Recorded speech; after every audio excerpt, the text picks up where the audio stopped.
Segunda de Tesalonicenses capítulo 2. Se lo leí el domingo y se lo voy a volver a repetir. Al que no quiere caldo se le dan 2 tazas. ¿Les parece? Pero este alimento que Dios nos da es maravilloso, es lo mejor que hay. Pero con respecto a la venida de nuestro Señor Jesucristo, segunda de Tesalonicenses 2, y nuestra reunión con Él, os rogamos, hermanos, que no os dejéis mover fácilmente de vuestro modo de pensar, ni os conturbéis ni por espíritu, ni por palabra, ni por carta, como si fuera nuestra, en el sentido de que el día del Señor está cerca. Nadie os engañe en ninguna manera, porque no vendrá sin que antes venga la apostasía y se manifieste el hombre de pecado, el hijo de perdición, el cual se opone y se levanta contra todo lo que se llama Dios o es objeto de culto, tanto que se sienta en el templo de Dios como Dios, haciéndose pasar por Dios. ¿No os acordáis que cuando yo estaba todavía con vosotros os decía esto? Y ahora vosotros sabéis lo que lo detiene, a fin de que a su debido tiempo se manifieste.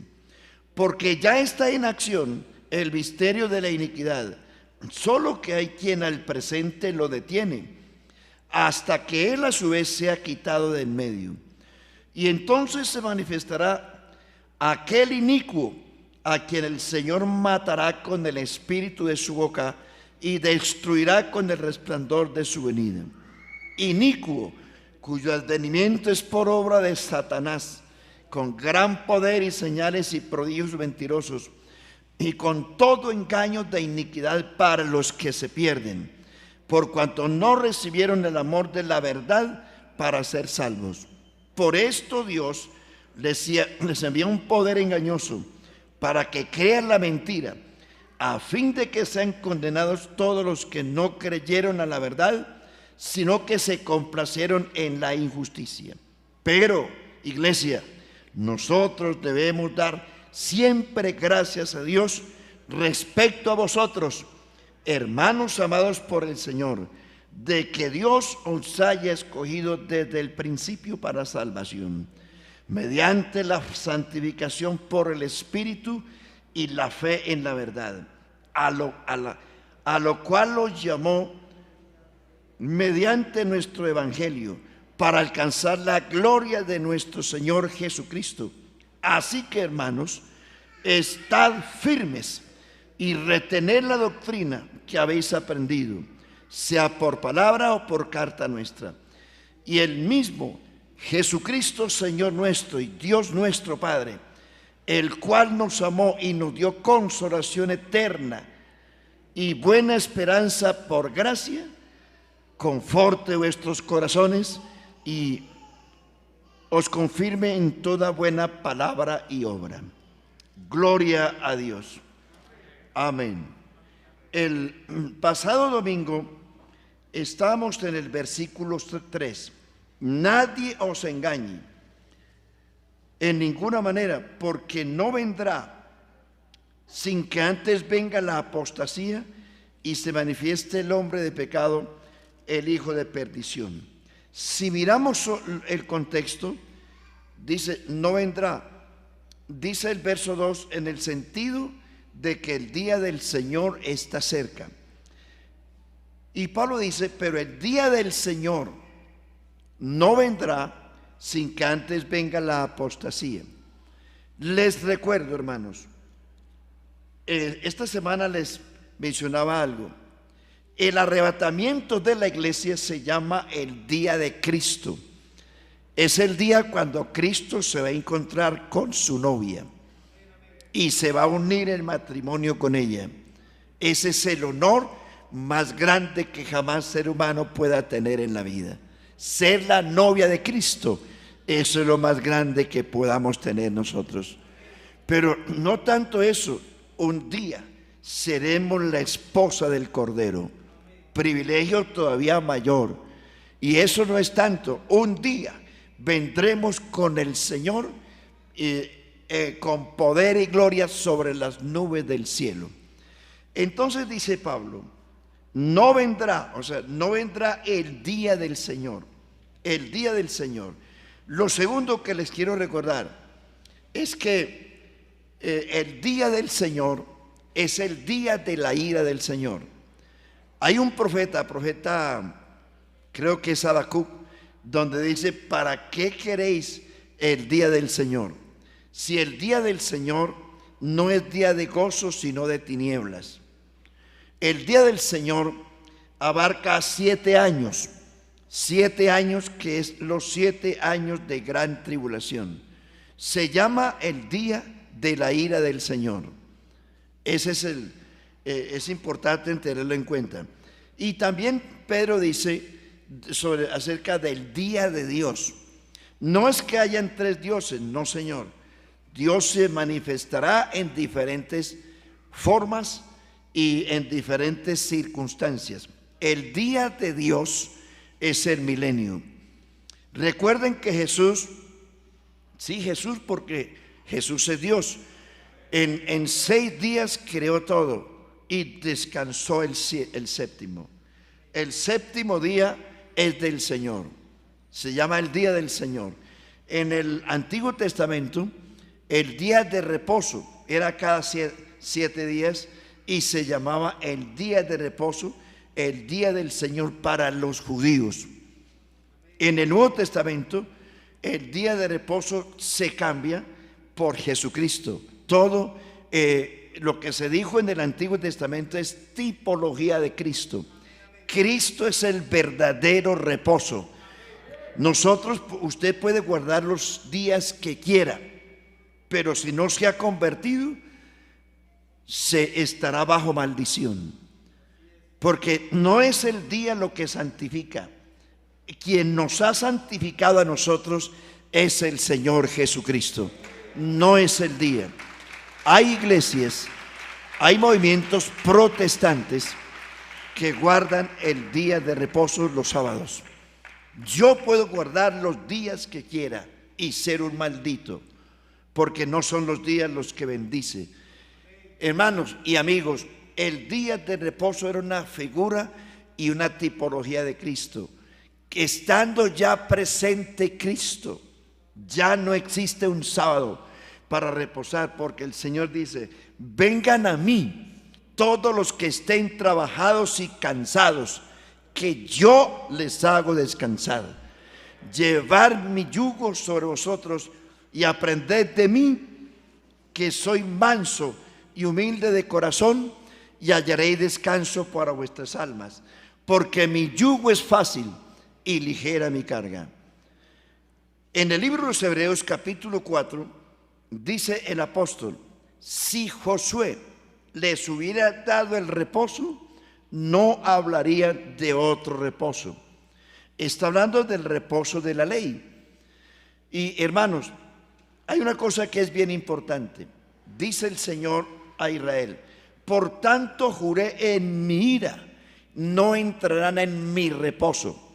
Una cosa es reposar el sábado, un día cualquiera, pero otra cosa es mi reposo. No entrarán en mi reposo. Dice el apóstol, procurad pues entrar en aquel reposo para que no caigas en el ejemplo de desobediencia como ellos. Cuando Jesús dice mi reposo, se está señalando a Él. Una cosa es decir, voy a guardar el sábado y voy a reposar el sábado. Descansa físicamente, y eso que ni eso. Pero cuando Dios dice mi reposo, se señala a sí mismo. ¿Por qué? Porque el verdadero reposo del Nuevo Testamento es Cristo, porque Él es nuestra paz. Amén. Justificados pues por la fe, tenemos paz para con Dios por medio de nuestro Señor Jesucristo.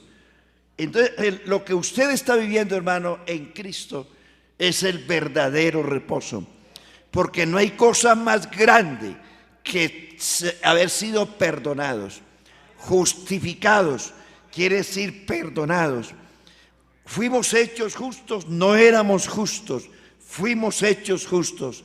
No éramos santos, fuimos santificados. No éramos buenos, nos hizo buenos. No éramos hijos, nos hizo hijos. No éramos adoptados, nos adoptó. No éramos salvos, nos salvó. No éramos libres, nos salvó. Todo lo hizo el Señor. A Él sea la gloria y la honra. Nos hizo. Eso indica que no éramos, nos hizo. Entonces, cuando se habla de mi reposo, se está señalando a Él. Hermano y amigo, cuando usted cree en Jesucristo y recibe el perdón de sus pecados, está reposando, porque Cristo es nuestra paz. Cristo es todo bendición. No sé si usted puede decirlo esta noche. Desde el día en que usted creyó, ha sentido paz. Sí, Señor. Por muy pobre que sea, por muchas dificultades que usted tenga en la vida, el gozo de Jehová mi fortaleza es. Amén. Y por eso David decía estas palabras: vuélveme el gozo de tu salvación y espíritu noble me sustente. Vuélveme el gozo de tu salvación y espíritu noble me sustente. Hay un proverbio en la Biblia que dice: el gozo de la salvación hermosea el rostro. Por eso es que ustedes son bonitos y se ríen. ¡Qué incrédulos! Es verdad. Hermano, a usted lo distingue todo mundo sin que usted diga que es evangélico. En serio, es que Dios le cambia a uno hasta la cara, hermano. Porque la Biblia dice que el gozo de la salvación está en Proverbios, hermosea el rostro. Por eso aquellos hermanos que andan por ahí con la cara arrugada, que parecen chupando limón a toda hora, no reflejan el gozo, hermano. ¿Cómo está, hermano? Ahí vamos, hermano. ¿Cómo le va en la lucha, hermano? Y que no, esto es muy duro, hermano. Este camino es muy duro. Decían a alguien una vez: ¿cómo va, hermano? Hermano, aguantándome el cañazo. ¿Qué tal ese creyente? Ese es mucho pentecostal chiviado, hermano. Aguantándome el cañazo. ¿Usted está en la iglesia por aguantarse el cañazo? Si está por aguantarse el cañazo, váyase, porque no va a aguantar. Aquí no estamos de cañas. Aquí tenemos salvación en realidad y vida eterna. ¿Cuántos sienten el gozo de Cristo? Amén. Por muchas que sean las dificultades, si usted es salvo, refleja en su cara, en su rostro, en sus palabras y en sus hechos, en sus dichos, la salvación y el perdón de sus pecados. Entonces, hermanos, el día del Señor no vendrá, dice el apóstol,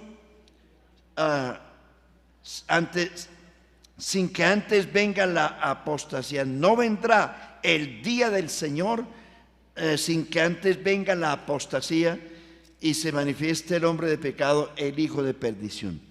Paremos un momentico en la palabra apostasía, porque se los quiero recordar. Qué pena que yo a veces repito cosas, pero es a ver si se nos queda, hermano. Porque usted y yo somos muy olvidadizos, mucho. Y como somos tan malitos para escribir, nos confiamos en la mente, y en la mente no se puede confiar, porque usted oye de momento y luego se le olvida. Pero la palabra apostasía, les he dicho, hay dos tipos de apostasía. Uno, apostasía nacional, y dos, apostasía individual. ¿En qué consiste la apostasía nacional? O primero, ¿qué es apostasía? Apostasía es la persona o la nación que creyó en el único Dios verdadero y que por algunas circunstancias se apartó y se fue a comer algarrobas del diablo, a negar a Cristo. Voy a explicarles. La primera apostasía de Israel cuando hablamos de Israel estamos hablando de la apostasía nacional. La primera apostasía de Israel fue en el capítulo 32 del libro de Éxodo. ¿Se acuerdan? Todo lo que Dios hizo por Israel. Eso es repetirlo, aunque vale la pena repetirlo, pero ustedes lo saben. Cuando Moisés estuvo en el monte, entonces dijeron: este Moisés que nos sacó de la tierra de Egipto se fue y no aparece. Porque, hermano, tristemente la gente está acostumbrada a adorar y a inclinarse delante de lo que ve. Por eso es que Moisés, cuando murió, Dios lo llevó y Dios mismo lo enterró. Nadie sabe dónde está enterrado Moisés. No sabemos si murió o Dios se lo llevó. Lo cierto es que Dios lo desapareció. Porque si los hijos de Israel ven el cuerpo de Moisés, con toda seguridad lo hubieran momificado y lo hubieran adorado. Ellos venían de cultura de los egipcios. En Egipto los reyes de Egipto los embalsamaban y los momificaban y los adoraban. Y de Egipto adoraba a sus emperadores. Igualmente Israel había sido capaz de adorar a Moisés. Por eso Dios lo desapareció. Entonces mire usted la debilidad. Moisés se demoró porque estuvo 40 días con el Señor. Y dijeron: este Moisés que nos sacó de la tierra de Egipto, no sabemos qué le haya pasado. Y le dice el pueblo a Aarón: mire, queremos que nos hagas dioses que vayan delante de nosotros. Que nos hagas dioses, porque Moisés desapareció. O sea que para ellos, el Dios de ellos era Moisés. Haznos dioses. Y Aarón, manso y humilde y tonto, va y toma el oro de todos. Lo toma, lo funde. Y mire usted la hipocresía de una persona no convertida. Desde luego que al fundir oro, para que salga una imagen cualquiera que sea, tiene que tener un molde. Entonces, mire usted cuando uno es convertido.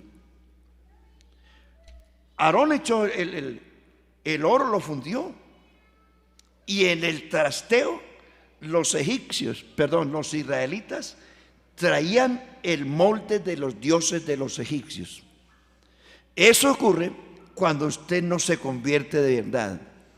Cuando usted todavía trae en su coroteo costumbres del pasado, vicios del pasado, música del pasado, todos esos resabios del pasado. Cuando usted no los ha dejado, tarde o temprano aparece ese muñeco encima de usted y lo hace volver atrás.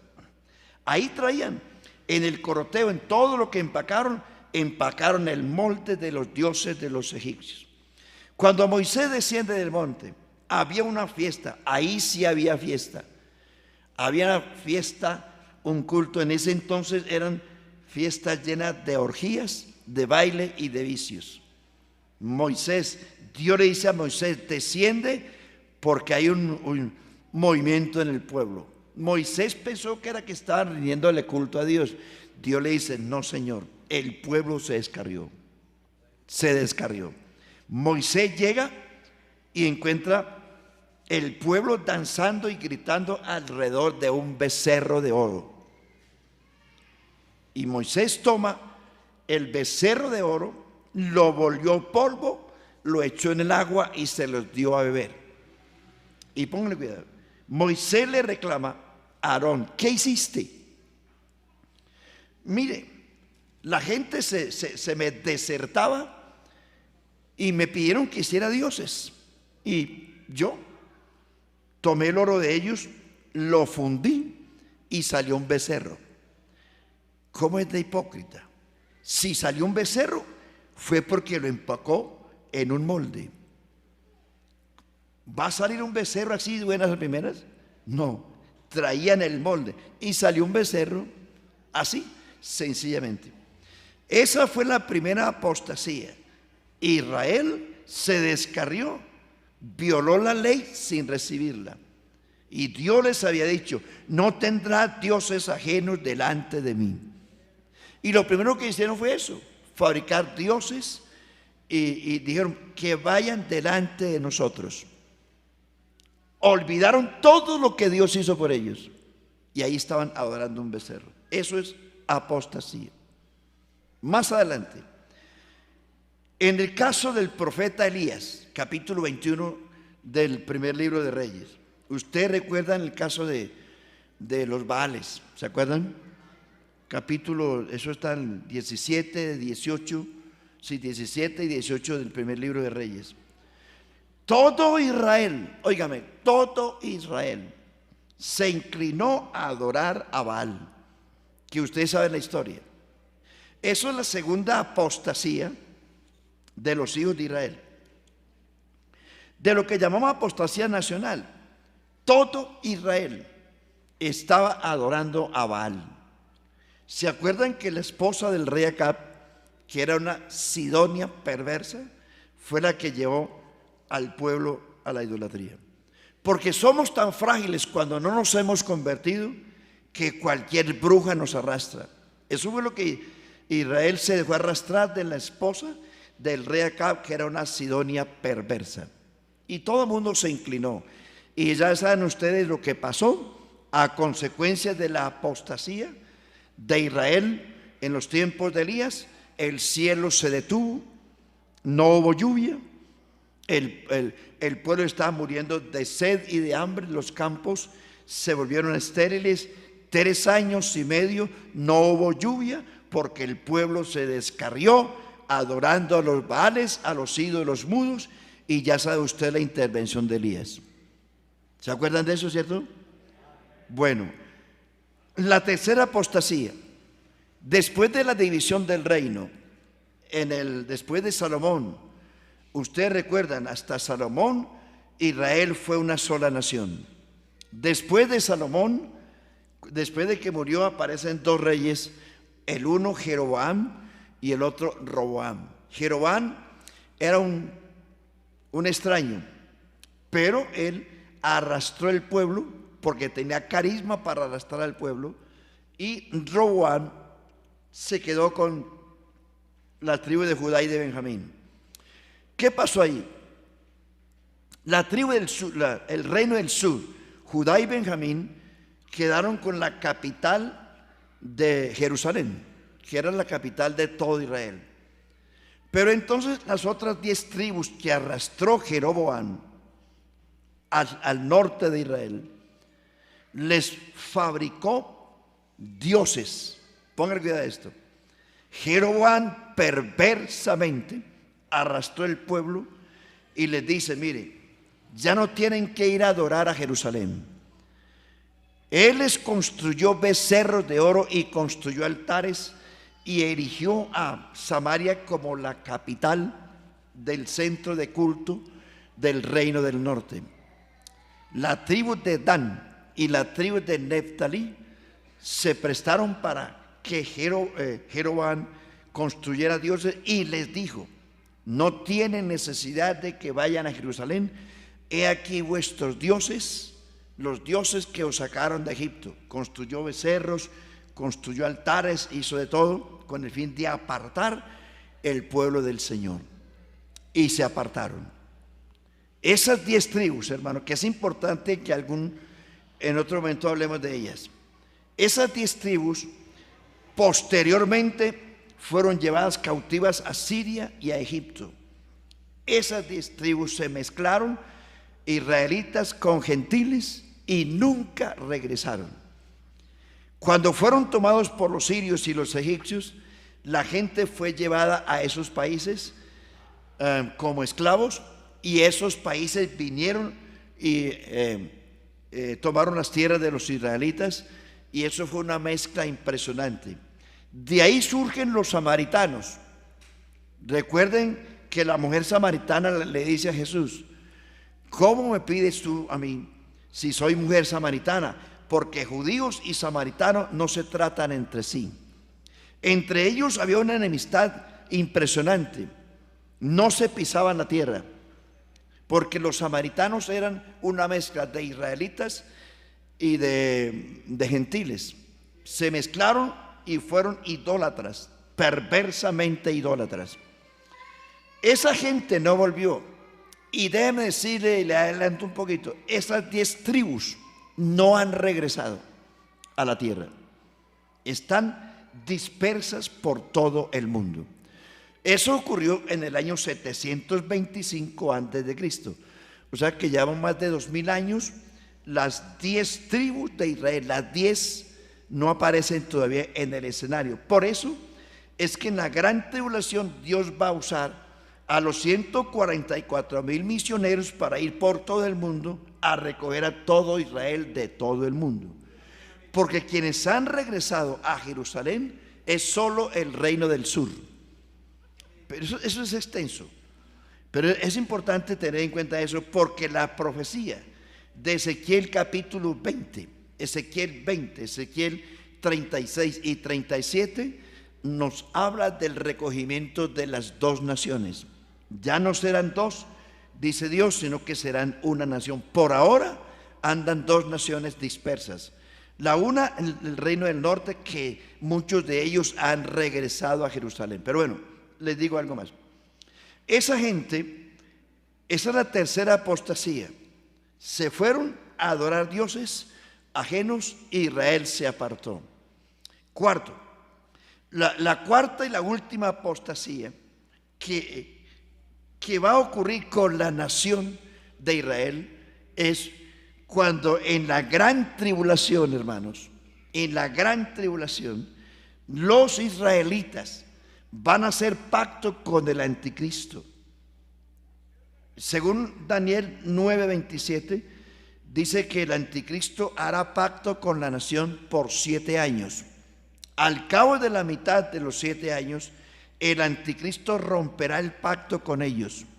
El pacto consiste en que el anticristo, con todo engaño de iniquidad, como dice el texto, hará alianza con ellos, porque el mundo sabe que Israel es un fortín de riqueza impresionante y un fortín militar y científico. A usted ve ese pequeñito pueblo allá incrustado en el mapamundi, como que se ve como una mosca por allá, pero qué cosas secretas guarda ese pueblo. Ese pueblo del que Jesús dijo en Mateo capítulo 13, versículo 45.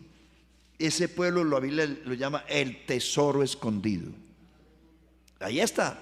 Y nadie sabe cuánto poder tiene ese pueblo, porque tiene el respaldo del Altísimo. Así es. En este momento esa nación anda por todo el mundo, tanto los israelitas como los judíos.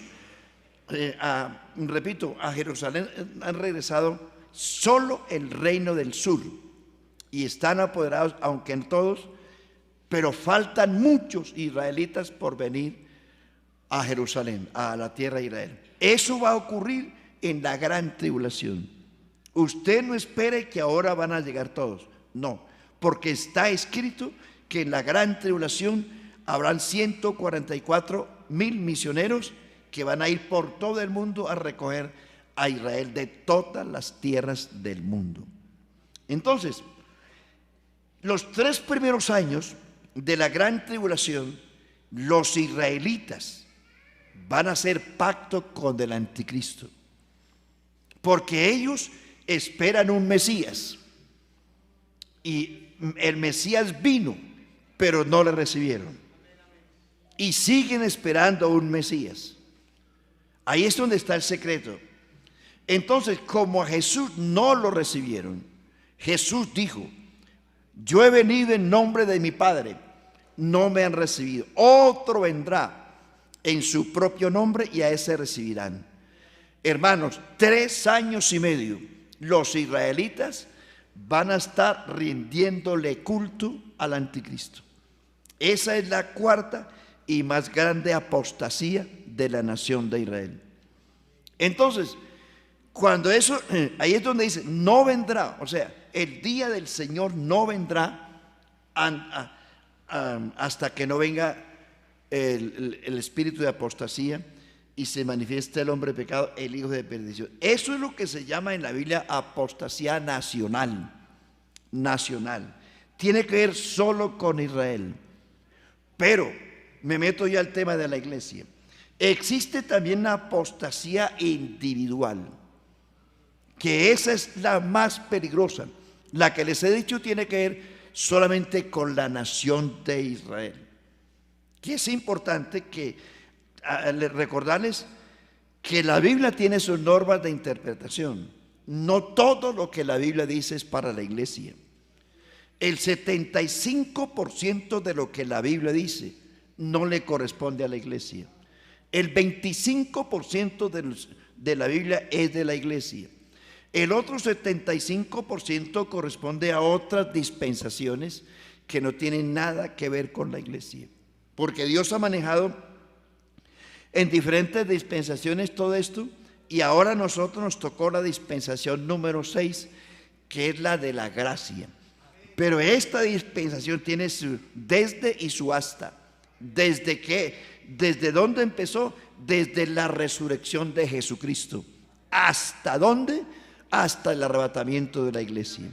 Eso se llama la dispensación de la gracia, que nosotros, los gentiles, hemos sido la gente más afortunada del planeta Tierra. En ningún otro momento se ha manifestado Dios como ahora. ¿Por qué?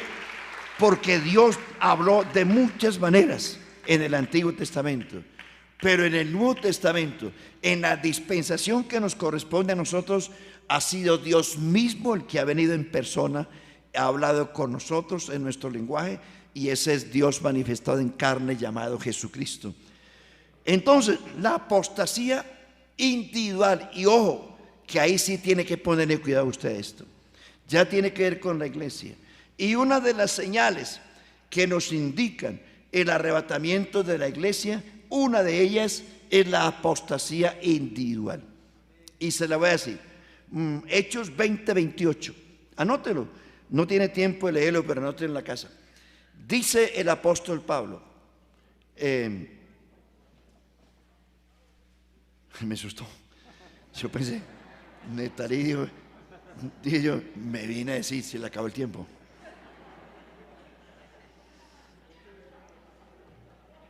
No me asuste. Hechos, bueno, por lo menos se dieron, ¿no? ¿Despertaron, sí o no?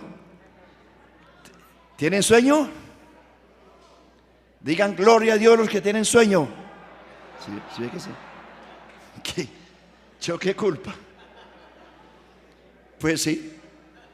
Si los hago dormir, decía un pastor una vez, que se le dormía a la gente así como a mí.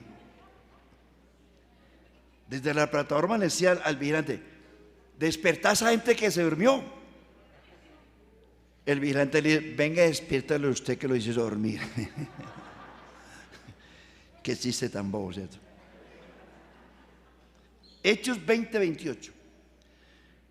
Por tanto, dice Pablo, mirad por vosotros mismos y por todo el rebaño en que el Espíritu Santo os ha puesto como obispos para apacentar la iglesia del Señor, la cual Él ganó con su propia sangre. Y agrega más adelante, porque yo sé que después de mi partida se levantarán en medio de vosotros hombres perversos que no perdonarán al rebaño, y de vosotros mismos se levantarán. Eso se llama apostasía individual. La iglesia nunca caerá en apostasía corporativa. De esos apóstatas tenemos en la iglesia, en todas partes. Gente que ha conocido al Señor, experimentó el gozo de la salvación, y muchos de ellos hoy están en las iglesias tirando piedras, porque no son tan varones para mostrar, sino que a espaldas tiran piedras, golpean a la iglesia, a la doctrina, son enemigos de la doctrina de los directivos y de los pastores. Ahí están en las congregaciones. Dios sabe que ahí están, y no los vamos a poder sacar, porque eso los va a sacar el Señor cuando venga. A puro palo ¿No me cree? Bueno. Entonces, ¿qué es apostasía individual? Apóstata es aquel que un día recibió a Jesucristo y fue partícipe del llamamiento celestial, que gustó de la buena palabra de Dios, fue partícipe del Espíritu Santo. Quizás muchos sirvieron y fueron predicadores, pero hoy esos que fueron partícipes de la bendición de Dios, algunos sirvieron, hoy se han vuelto enemigos de la iglesia, enemigos de la doctrina, enemigos de los directivos. Y muchos de esos dicen: a mí no me hablen de eso, eso a mí no me importa. Aquí los tenemos, gente que se ha ido y por ahí algunos de ellos vienen al culto. A mí no me importa eso. Y algunos de esos vienen a hacer guerra por ahí. Pues le digo, hermano, se metió mal, porque el que se meta con la iglesia se mete con Cristo. Porque Jesús dijo: el que me oye, el que a vosotros oye, a mí me oye. El que a vosotros desecha, a mí me desecha. La iglesia es el cuerpo de Cristo, y el que se meta con el cuerpo de Cristo se metió con la cabeza. La cabeza es Cristo. Así que pilas, hermano. Si está por ahí dando guerra, ojo, que tarde o temprano le viene la maldición. Sí, Señor, esta iglesia es lo más preciado que Jesucristo tiene en la tierra. Por esta iglesia Jesús fue a la cruz, la compró, pagó el precio, la liberó, y estamos hoy en las manos de Cristo. No se meta con la iglesia, no se meta. ¿Qué le pasó a Pablo? Ahí estaba Pablito, y Pablito no conocía al Señor, lo hizo por ignorancia y se fue como quien dice: yo soy Pablo y voy a matar a los evangélicos, los voy a meter a la cárcel. Y usted sabe con quién se metió Pablo. Lo puso a comer tierra en el piso, lo dejó ciego, y una voz le decía: ¿por qué me persigues? Alguien pudiera decir: no, yo estoy persiguiendo a los evangélicos, yo contigo no me meto. ¿Por qué me persigues? ¿A quién perseguía Pablo? A la iglesia. Y Jesús dice: ¿por qué me persigues? No dice: ¿por qué persigues a los hermanos? ¿Por qué me persigues? ¿No le parece bonito eso? ¿Por qué me persigues? ¿No sabes que el que se mete con ellos se mete conmigo? ¿No sabes que ellos son el cuerpo de Cristo y donde yo soy la cabeza? Y el pobre Saulo, ciego en el piso: ¿quién eres, Señor? ¿Y cuál fue la respuesta? Yo soy Jesús, a quien tú persigues. Dura cosa tener das cosas contra el aguijón. Qué bonito eso, hermano. ¿Cómo nos defiende el Señor? Si usted es fiel, lo defiende el Señor. Y estamos en la apostasía individual. 1 Timoteo capítulo 4, versículo 1. Después de que Pablo dice en Timoteo 3:16 acerca de que Dios fue manifestado en carne, agrega porque los mensajes no los dividen los capítulos. Hay sermones que tienen 4 o 5 capítulos, solamente que están divididos por capítulos, pero es un solo sermón. Después de que Pablo dice Dios fue manifestado en carne, y arranca con el 4 diciendo: pero el Espíritu dice claramente que en los posteros tiempos algunos, miren, no todos, algunos apostatarán de la fe. Y ojo, dice: escuchando a espíritus engañadores, a doctrinas de demonios, que por la hipocresía de mentirosos prohibirán casarse y mandarán abstenerse de alimentos que Dios creó. Oiga eso, algunos. Segunda de Timoteo capítulo 3 dice: debes saber esto, oh hombre, que en los posteros días vendrán tiempos peligrosos. Habrán hombres burladores, amadores de sí mismos, desobedientes, ingratos, impíos, etcétera, etcétera. Esos hombres amadores de sí mismos están en la iglesia. Son aquellos hombres soberbios y prepotentes que se creen dioses, se creen señores. Aquí el único Señor de esta iglesia es Jesús. El único Dios de esta iglesia es Jesús. Por muy bonito que usted sea, por muy hermoso que usted dirija, que usted predique, nosotros solamente somos servidores de Cristo. Aquí el grande es Jesucristo, el indispensable es Jesucristo, el más hermoso de todos es Jesucristo. Hombres amadores de sí mismos. Segunda Timoteo, capítulo 4, del 1 al 7. Dice: te mando delante de Dios y del Señor Jesucristo, que juzgará a los vivos y a los muertos en su manifestación en su reino. Estamos hablando del Nuevo Testamento. Timoteo, que prediques la palabra, que instes a tiempo y fuera de tiempo, reprende, exhorta, redarguye con toda paciencia y doctrina, porque vendrán días cuando no sufrirán la sana doctrina. Esos que dicen que los pentecostales son fanáticos, que se van a buscar una iglesia donde no sean tan fanáticos, no sufrirán la sana doctrina, porque la sana doctrina le exige a la persona conversión. Debe convertirse si quiere ir al cielo. No es por pertenecer a una iglesia, no, señor. La gracia de Dios nos enseña que hay que renunciar a toda impiedad mundana y vivir en este siglo sobria, justa y piadosamente. La Biblia nos enseña que sin santidad nadie verá al Señor.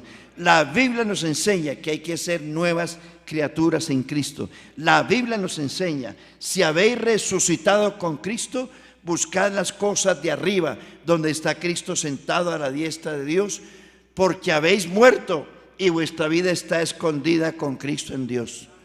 Usted se tiene que arrepentir. Usted tiene que vivir en santidad si quiere ser salvo. Si no quiere ser salvo, viva como quiera. Pero si usted quiere ser salvo, debe andar en la sana doctrina. No sufrirán la sana doctrina, sino que teniendo comezón de oír, rasquiña de oír, deseo de oír, se amontonarán maestros que conforme a sus propias concupiscencias, ojo, apartarán el oído de la verdad y se volverán a las fábulas. Eso, estamos hablando de gente que ha estado en la iglesia. Apartarán el oído de la verdad y se volverán a las fábulas. ¿Cuántas divisiones hay por ahí?